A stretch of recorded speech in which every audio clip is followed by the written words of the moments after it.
What is happening, YouTube? Kiwi on wheels. Back in the saddle, back on the bike. Quick life update where I'm at. What's changed, what's new, what's still the same. Gear is still mostly the same, except for the helmet. A brand new Shoei GT Air, which I had to get after a small incident at a local racetrack, where I ended up throwing my bike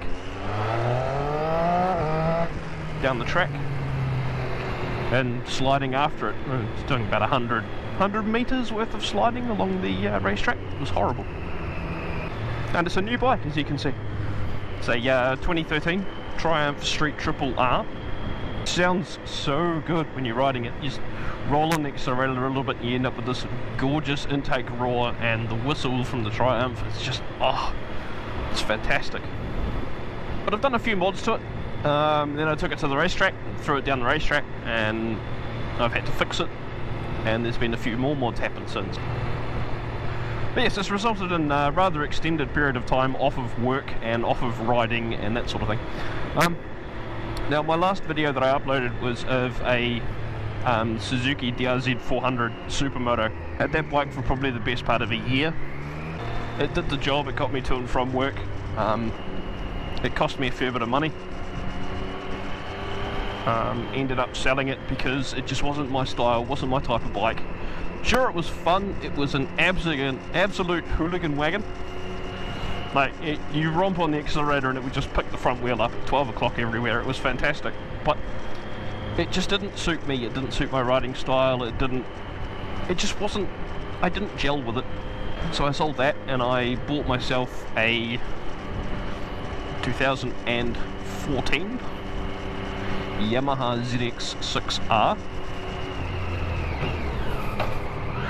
which is effectively a learner approved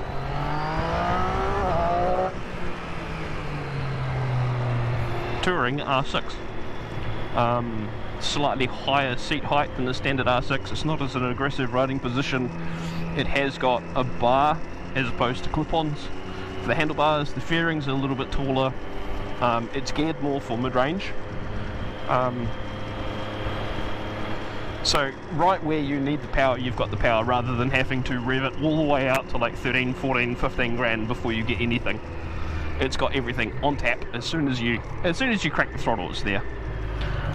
It's not nearly as powerful as an R6, but it sounds very, very similar, and it is an amazing bike. Anyone who's looking for a big bike, but still on your learners or your restricted, have a look at those. They are phenomenal. Ended up buying a Black Widow exhaust for it. Same sort of exhaust as a YouTuber in the UK uses, Spicy110. He actually put me onto the Black Widow exhaust because I was looking for a cheap option. Did exactly what I wanted. It's a fantastic little exhaust. Very, very loud. Oh my god, it was ridiculous. But yes, once I got my full license, I sort of decided I've had enough of restricted low power bikes, because being a learner approved bike, it has got a power to weight ratio restriction in New Zealand to get that learner approved status.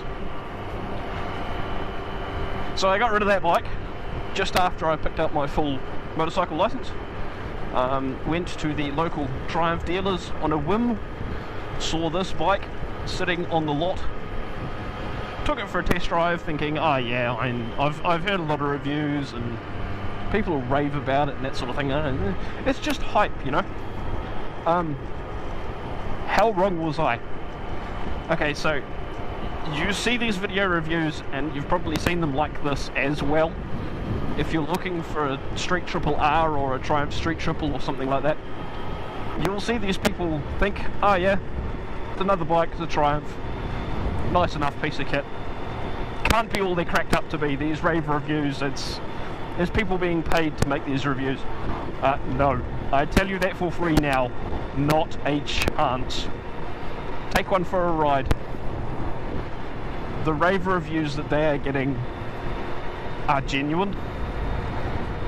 and they don't even come close to describing how much fun these things are to ride.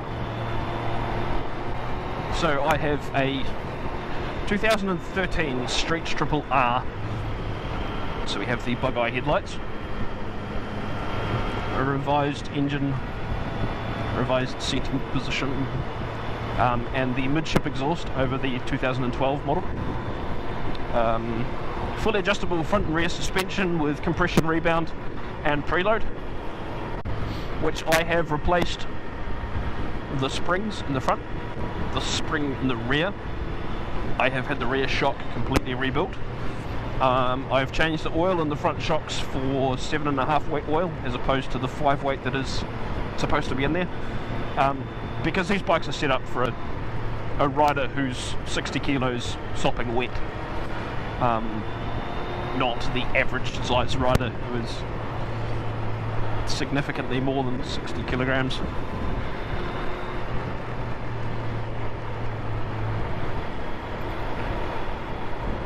But these are a fantastic bike, and anyone who's ridden one will know just how crazy these things are, the way that they sound, the way that they ride. They've got the torque of a V-twin, but they rev out like an inline 4, and the sound is somewhere in between. It's just, oh, it's phenomenal.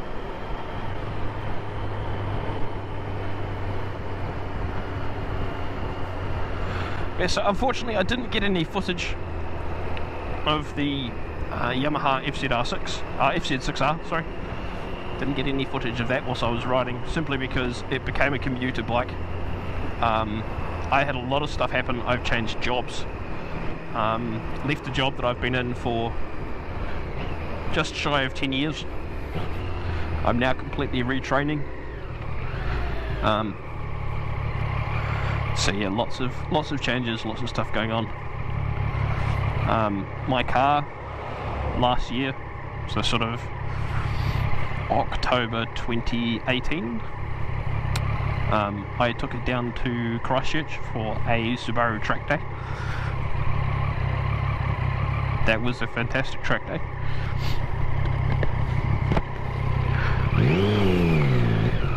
Got the car back to Auckland 2 weeks later, ruptured the radiator, which dumped all of its fluid all over the place so quickly that the temperature gauge didn't notice that there was an increase in temperature, which in turn fried the head gaskets.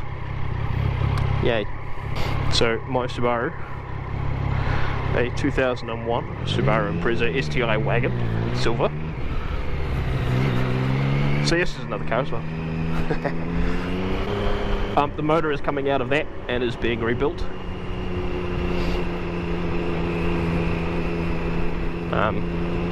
Well, it's not coming out. I have another motor. Being assembled for that car to be put in. So that motor should be a bit of fun. The target is about 350 kilowatts at the wheels, but we'll see how we go. If I get that, I will be over the moon. If I don't get that, well, it should still be an absolute monster to drive.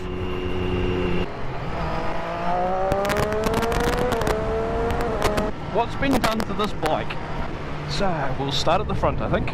Effectively rebuilt front forks. It has the fly screen cowling, brand new bars because I bent them when I crashed it. It's got new eBay shorty levers, genuine Triumph LED indicators, red anodized shifting lever, red anodized oil cap, filler cap, dipstick, adjustable aftermarket resets. I have a control quickshifter. I have rear anodized swing arm bobbins, rear chain adjusting blocks. I have an eBay special tail tidy. Rear seat cowling, which has enabled me to remove the rear pegs as they were damaged in the accident. Tether charger, Arrow slip-on exhaust, along with the Arrow ECU remap. Yeah, rear cowling makes the passenger seat inoperable, which means I can then remove the rear pegs, which were damaged when I had my crash. Rear under tray in crystal white, so matched to the rest of the bike, which removes the factory matte black plasticky under tray trim thing underneath the rear cowling. It just sort of tidies the rear end up, makes it look really, really nice. But it's all good. The bike is now back on the road. It is completely road legal. It is safe. It is fun to ride. It's so much fun. Mr. Plod. Unusual to see a cop car out through here. It's a good thing I'm yakking to you guys. Normally I would be going a lot quicker. Anyway, ladies and gentlemen, I have been Kiwi on Wheels. You guys have been absolutely fantastic. I hope you have a wonderful day. Catch up.